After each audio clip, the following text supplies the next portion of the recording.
Canva, of course. What do we have next? Something. The thing is that they are all good, but none of them have everything you need. So this is one of the problems we've had. We look like a fashion industry. Okay, how long have I talked now? So I know. How much? 15 minutes. How much have I talked? You talked 15 minutes. A few minutes. 5 minutes. 5 minutes, okay. I'll start here now. So anyway, we started, this is September 2009, and we wrote this case for action statement. I said, the thing we need to do is to write a case for action and see if we can gather interest here. Case for action is like a manifesto. We basically said that the software industry is gravely hampered by immature practices. And we look more like a fashion industry than a software industry, than an engineering discipline. We have no solid foundation. We have lots of methods. The problem is not the lots of methods. The problem is that we cannot compare them. We cannot relate them to one. We cannot learn from one method to another easily. It's very, very hard. And so the differences are very much larger than they deserve to be.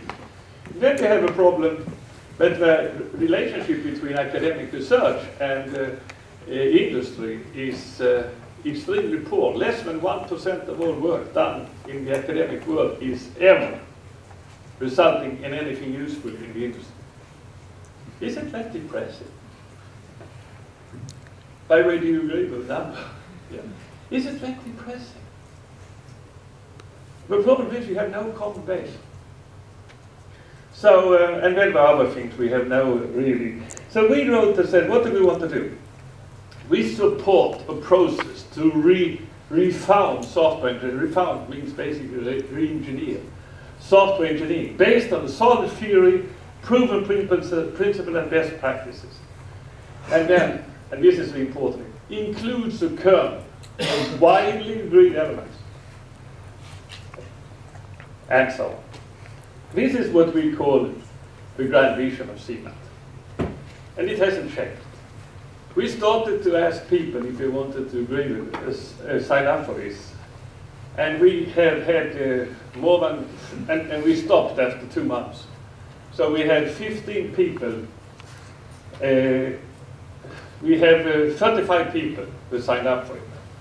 And they are all quite famous. If you look at the list, all of them has done something, some contribution. And those of you now raise your hand for Scrum, you recognize at least one of the key drivers behind Scrum. And we can go on. There is basically every research and so on. The impressive thing that these are guys, they are not 20 years old or 25. Some of them are a little older, even older than me. And they are signing up for revolution. I think that says something. They really are fed up with what we do. And then we have, we don't only wanted to have academics or individuals, we wanted to have corporate and academic signatories. So you see we have Ericsson, Chalmers, we have 6, which we are very happy for. And then of course IBM, Microsoft and some other. They are standing behind it and support. And we have not made a big effort to get many people to sign up for this. I think we have Software Engineering Institute, which is those guys who did the CMMI, drove CMMI around the world. But anyway, we have support, and it's very important we have customers. Basically, but the interesting is of all these 35 people, as soon as they got, they said, well, I support this, of course, but Eva, I have a solution. So at least 10 of them said, I have a solution. Yeah, I said, it may be that you have a solution, but it's not a widely agreed upon solution. So let's make it widely agreed upon. So, and this is the real fundamental problem. Every one of us knows how to develop our software, but as a community we have no widely accepted common ground. we don't know as a community what it means to do software development. We can all develop, but that's our way. So this is where the problem is. So we said, oh, if you look upon all the methods we have, there must be some common ground. If we can find the common ground that we have, the thing we always have, always do, always produce when we develop software, then we can use that common ground as a basis to describe whatever we do.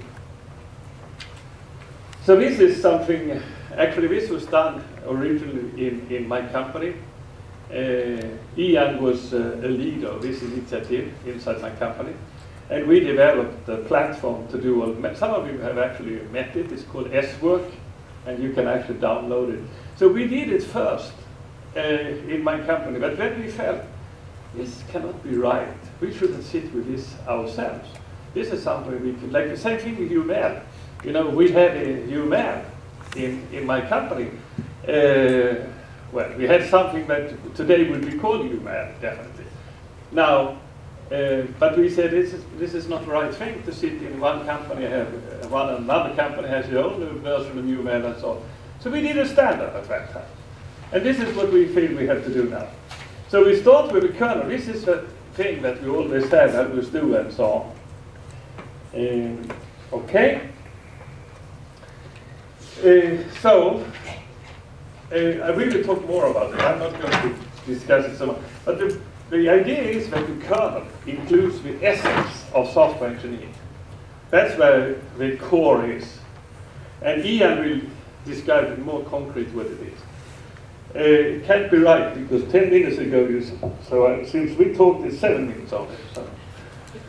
Anyway, the interesting thing is, think about it this way. Michelangelo, he said when he did David, he had a big block of marble. And he said he could see David inside that block. No one else could do it, but he could see. So what he did, he liberated David from the block of marble. And that is what we are doing in SEMAT. We are liberating the kernel from the burden of the whole. The burden is all these methodologies we have. And they all look different, but they are not that different. They use a lot of new terminology, but the real core ideas are very small. So this is the architecture which we are looking for. At the bottom, so basically, we think all methods can be described in this frame. Any method. And basically, a method is a composition of practices. So, and methods are enacted. Methods are the things you can actually run. Practice is a repeated approach in doing something with a specific purpose in mind. Ian will talk a little bit more about it. And basically, any method is made up of a composition of practices, composing practices. Then the practice is described on top of the kernel. And the kernel includes the essential elements of software engineering. It's about maximum say, just to give you an idea, 20 elements. And all this is described in some kind of language, which is the domain-specific language. This is the key idea of what we believe. This is like the hypothesis, and this has been tested. And we have tried it at least in 50 different cases in my company. So the idea, and this holds, is clear. Now what we're doing is to make it widely agreeable. And all should stand on a solid theoretical basis. The interesting thing is, there are more than 100,000 methods in the world. Can you imagine? 100,000 methods. Of course, every team has its method. They are not so different. Some of them are famous, some are not famous at all. But of all these 100,000 methods, there are only about 250 practices. And so we can actually make the methods by composing practices. Typically a method is, let's say, 5 to 10 practices. And that is a very important discovery. So we can describe the practices, then we can also describe the methods. And the kernel includes only, say, 20 elements, and so on. The idea is that we don't want to, so what people do when we did RUP, Unified Process, we said, okay, whatever you have is bad. Take RUP, and that will be heaven for you. That's what every methodologist basically has been saying, and still said beforehand and saying now. It's of course ridiculous. Instead, we believe that you should start when you change from your existing method, and then create your new method by identifying kernel and your existing practice. You can do that in any method.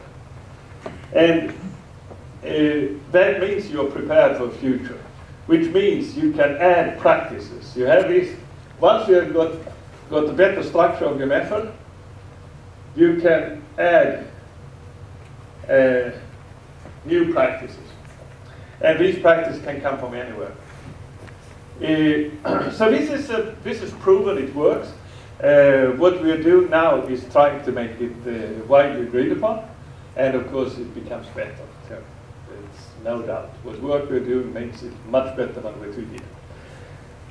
So this is one of the ideas that it's evolutionary.